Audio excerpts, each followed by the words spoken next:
In today's video, I'm going to teach you how to download a Podia video. To get started, head to your home dashboard in Podia. This is the main area where you can access your account content and manage different parts of your site. Once you're on the dashboard, look for the Podia site name and click on it.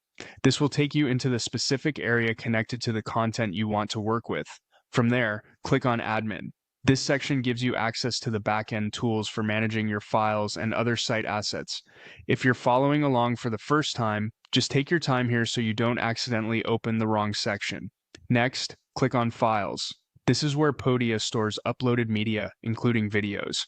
Once you're in the Files area, you may need to scroll through the list or use the search feature to find the exact video file you need. If you have a lot of media saved, searching can be the quickest option, especially if you already know the file name or part of it. When you locate the video, look for the download icon next to it. This is the downward arrow. Click that icon and the video should begin downloading to your device. Depending on your browser settings, the file may either download automatically to your default downloads folder or prompt you to choose a save location. If the download doesn't appear right away, give it a moment, especially for larger video files.